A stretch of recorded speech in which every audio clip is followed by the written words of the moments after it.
మహాలయ పక్షాలకి ఎందుకంత ప్రాశస్త్యత వచ్చిందో, ఎందుకు అసలు పితృపక్షాలు అని అంటారు?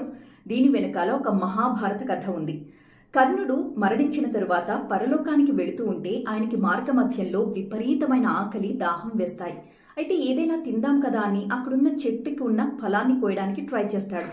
ఆ ఫలాన్ని ముట్టుకోగానే ఆ పండు కాస్త బంగారమయం అయిపోతుంది. అలాగే ఒక సెలయేరు దగ్గరికి వెళ్ళి నీళ్లు తాగడానికి ప్రయత్నిస్తాడు. ఆ నీటిని అలా దోసెట్లోకి తీసుకోగానే ఆ నీరు కూడా బంగారు వర్ణంలోకి మారిపోయి కనిపిస్తుందట. దీంతో ఏమిటి వైపరీత్యం, నేను ఎవరికి ఏం పాపం చేశాను, నాకే ఎందుకు ఇలా జరుగుతుంది అని విపరీతంగా బాధపడుతూ సూర్య భగవానుడిని తలుచుకుంటాడు. అప్పుడు సూర్య భగవానుడు ఇలా పలుకుతాడు, కర్ణ, నువ్వు బ్రతికున్న రోజుల్లో బంగారం దానం చేశావు, నవరత్న వజ్ర వైడూర్యాల్ని దానం చేశావు, కానీ నీ పితృదేవతలకు ఎప్పుడైనా శ్రాద్ధకర్మలు నిర్వహించావా, తర్పణాలు వదిలావా, పిండ ప్రదానం చేశావా? లేదు. అందుకే నీకిక్కడ ఆహారం దొరకట్లేదు, నీళ్లు దొరకట్లేదు అని చెప్తాడు. అప్పుడు తను చేసిన తప్పుకి చింతించి కర్ణుడు ఆ సూర్య భగవానుడిని ఒక వరం అడుగుతాడు. ఒక్క అవకాశం ఇవ్వు తండ్రి, 15 రోజులు నేను భూమి మీదకి వెళ్ళొచ్చి ఇవన్నీ నిర్వహించి తిరిగొస్తాను అని చెప్పి.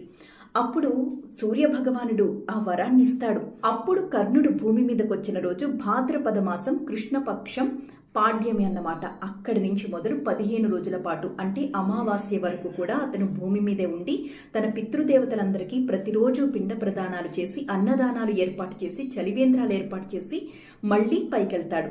అప్పుడు కర్ణుడికి పైన ఆహారం, పానీయాలు కూడా లభిస్తాయి.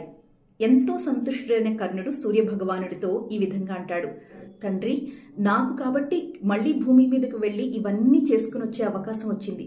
మరి మిగతా వాళ్ళకి అది సాధ్యపడదు కదా, కాబట్టి ఒక చిన్న వరం ఇవ్వు. ఎవరైతే తమ పూర్వీకులను తలుచుకుని ఈ మహాలయ పక్షాల్లో శ్రాద్ధ కర్మలు నిర్వహిస్తారో వారందరికీ కూడా ఆ ఫలితం చెందేటట్టుగా ఒక వరం ఇవ్వమని అడుగుతాడు సూర్య భగవానుణ్ణి. దానికి అనుగ్రహిస్తాడు సూర్య భగవానుడు. అందుకే కర్ణుడు భూమి మీదకి వచ్చిన ఈ 15 రోజుల సమయాన్ని మనం మహాలయ పక్షాలుగా, పితృపక్షాలుగా జరుపుకుంటున్నాం. ఈ మహాలయ పక్షాల్లో మీరు ఏం చేసినా కూడా మీ పూర్వీకులకు అది చెందుతుంది. అంతేకాదు, వాళ్ళు నేరుగా ఆ సమయంలో భూమి మీదకు వచ్చి వాళ్లే డైరెక్ట్గా మీరు పెట్టే పిండ ప్రదానాలు కానీ, తర్పణాలు కానీ, శ్రాద్ధకర్మలు కానీ, దానాలు కానీ స్వీకరిస్తారని ధర్మశాస్త్రాలు చెబుతున్నాయి. ఈ సమయంలో మీరు చేసిన దానమైనా ఏదైనా కూడా అది అక్షయమై మీకు మంచి చేస్తుంది. వాళ్ళ ఆశీర్వచనాలతో మీ వంశం వృద్ధి చెందుతుంది అని చెప్పి పండితులు చెప్తూ ఉంటారు.